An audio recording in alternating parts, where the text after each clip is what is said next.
Praised be Jesus and Mary. St. Francis de Sales was born in 1567.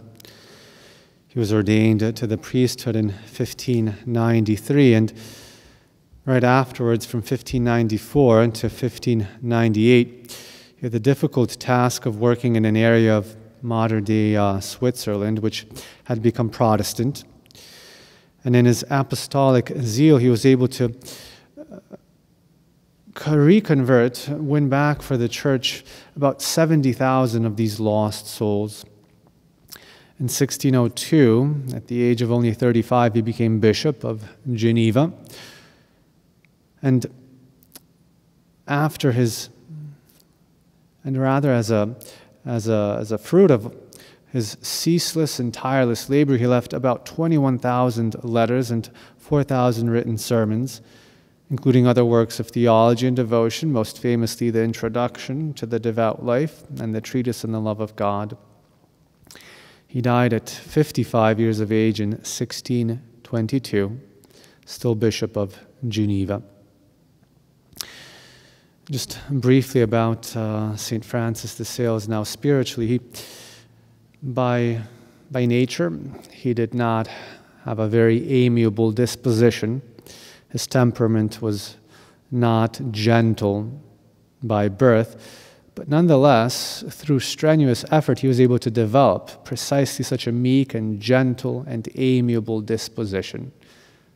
He didn't have it by nature, but with the help of grace, he was able to acquire it. And he had a simple strategy, especially in acquiring patience and meekness in his dealings with other people. He had a simple strategy which, though difficult in its implementation, always worked and helped him to achieve this virtue. Just from one of his biographies, I would like to read you an example. One day, this bishop received a visitor. A friend of his came along and wanted to ask him for a favor that a bishop could do. However, this favor would have been unjust. So the bishop in conscience couldn't grant this favor, not even to this friend. He wasn't going to make exceptions to the moral law for the sake of this friend.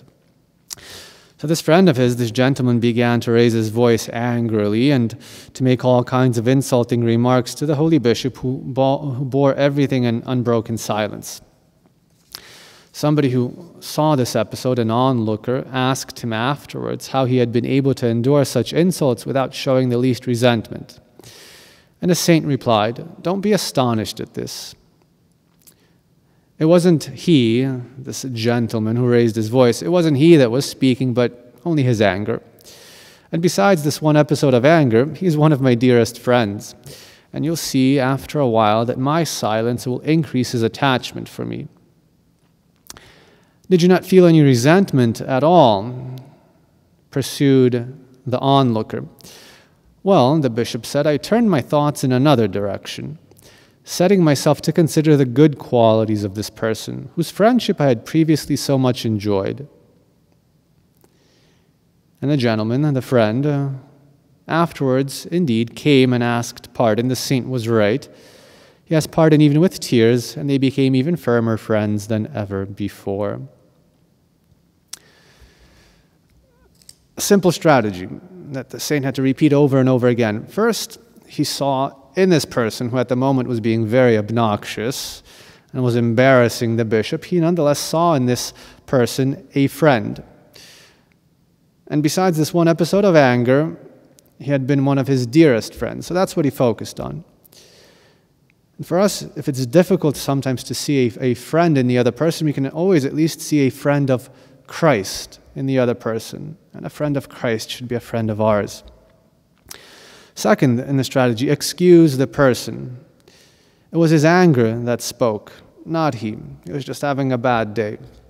It can happen to all of us. It was his anger that overtook him. He wasn't thinking clearly. Third, turn your thoughts in another direction.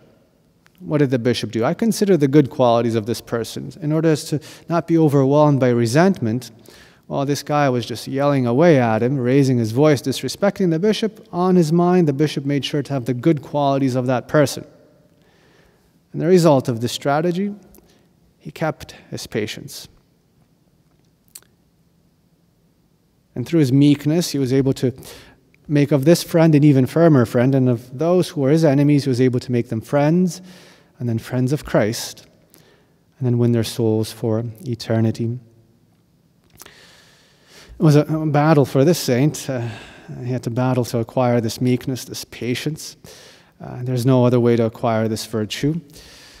Having heard the example through the intercession of St. Francis de Sales, let's try to imitate it, being sure that even though by nature we might not have these dispositions, by grace we can acquire them. Praised be Jesus and Mary.